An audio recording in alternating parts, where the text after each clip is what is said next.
as a kid, I loved Spider-Man, and it never crossed my mind, especially as a kid, that, well, Spider-Man is white. You could never be Spider-Man because you're not white. Because kids don't think like that, right? And for the people who do think like that, maybe your thinking should be, well, you can't be Spider-Man because there's no such thing as radioactive spiders that are going to bite you. That would be even a bigger thing to think about, right? There seems to be, especially in the YouTubes, this thing with race swapping characters or gender swapping characters, and the people who just can't handle it. If the point of the stories is to speak to the human condition, then as long as they're human beings playing these parts, you should be able to appreciate it as a human story, right? Now, I can understand why a lot of these, and I'm not picking on a certain demographic, but these 40, 50, 60-year-old white males, they can't handle it when they see these characters from their youth. And maybe it's a woman, or maybe it's a different race of person, and they like freaking out. They have whole channels on YouTube, and they're like, they have millions of followers. I watch them because I want to see what other people are thinking. I watch them and I understand that these are 40, 50, these are middle-aged and older men who their worldview has been cemented like for decades, half a century or more. And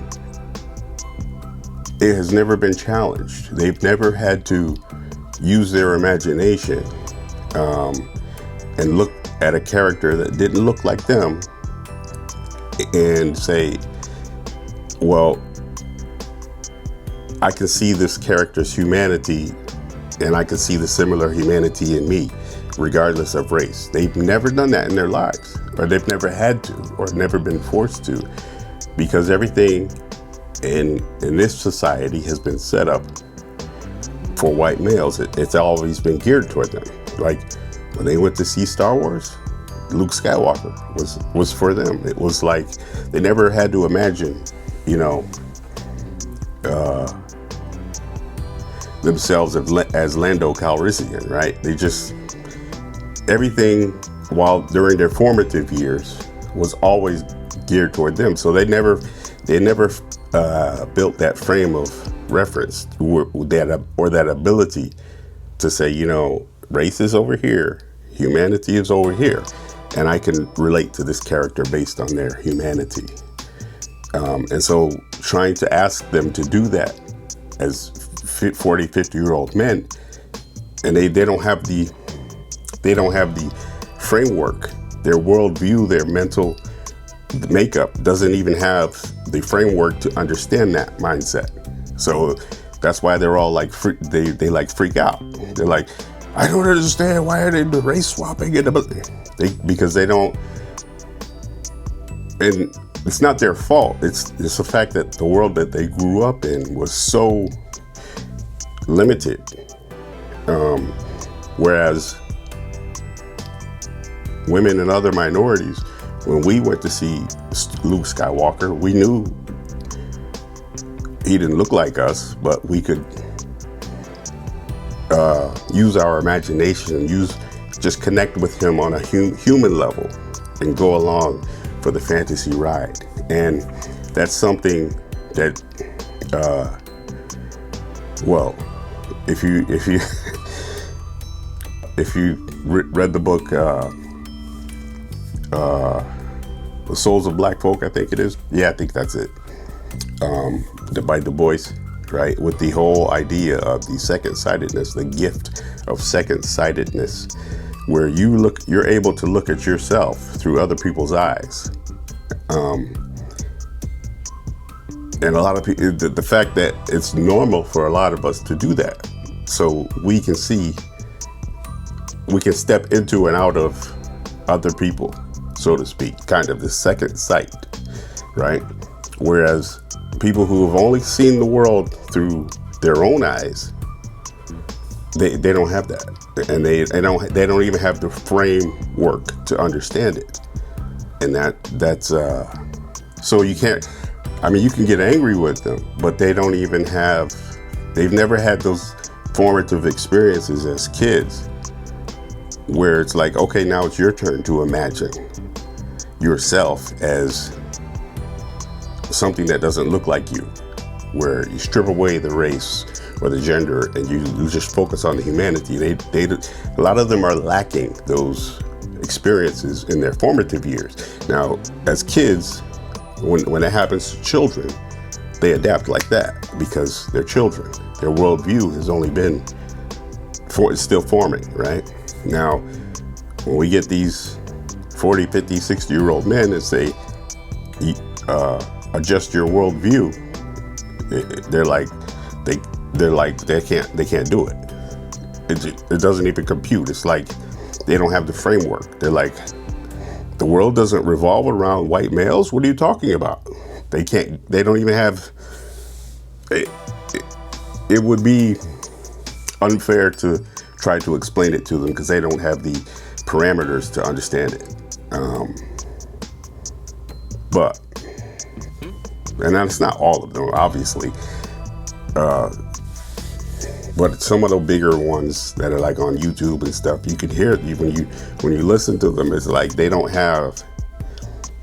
never had those experiences growing up where everything wasn't geared exactly to you.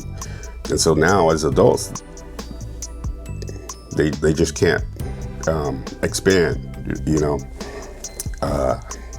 But that's, you know, I guess it's up to the rest of us to help guide them along. But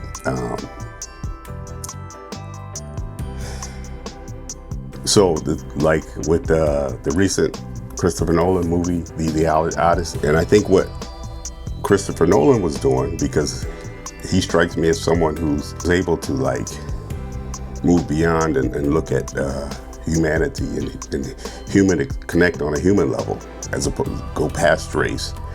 And I think that's what he was trying to do with the casting choices and with the Odyssey, right? Because most people, unless you were one of those people who went there looking for a reason to be angry, most people just sunk into the story and just started watching the story. And the fact that this character, Helen of Troy, was black, and the little guy that got the arrow, he's a trans character. Nobody cared, you know. Most people didn't care. They just sunk into the story. Because good stories are supposed to give us insight into the human experience, right? Not the racial experience. And some people, that's their only framework for everything. It has to be exactly how it was when I was a little boy, you know, like I read it in the comic books back when, you know, but everything has to evolve. Everything does evolve. Everything should evolve. In fact, the fact that we are being recycled,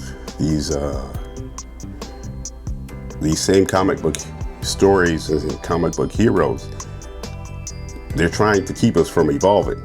And that's why we're not getting any new heroes, new characters. That plus, if we get new characters and we start to like the new characters, then these properties they paid billions of dollars for become less valuable.